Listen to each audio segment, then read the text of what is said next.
Okay, question 7. C is directly proportional to the square root of y. Express C in terms of y. So let's set this situation up. C is directly proportional, so k times by the square root of y. So the square root of y, so square root of y. Set that up.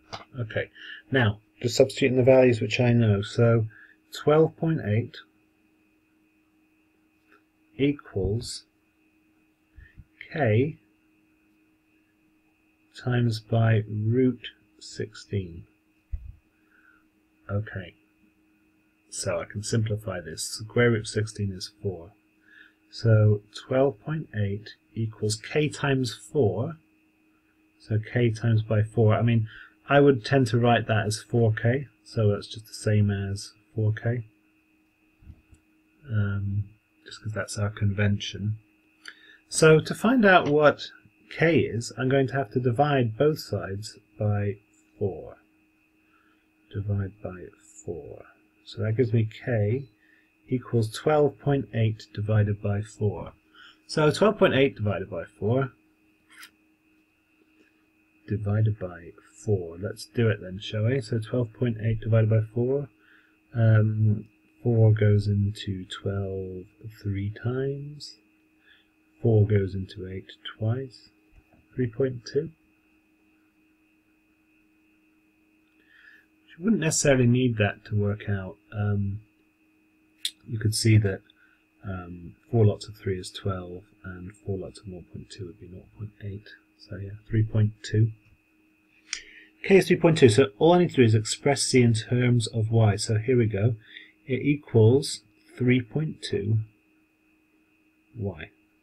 Right, because k we know 3.2, sorry, the square root of y.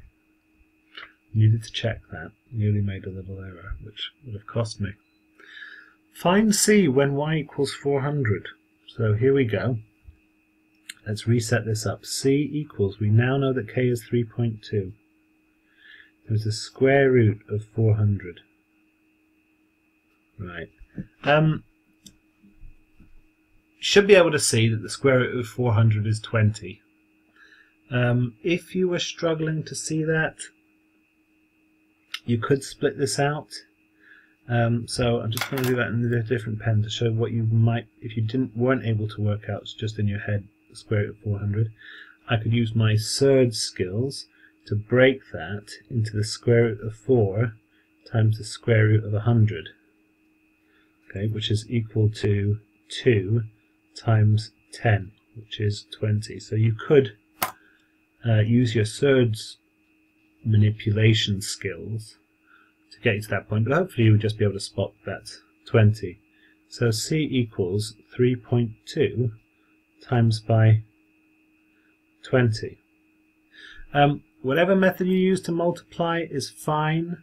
So I mean 3 times by 20 would give me 60, and 0.2 times by 20, well 0.1 times 20 would be 2, 0.2 times 20 would be 4, so I've got 64, and that is my answer. C must be equal to 64.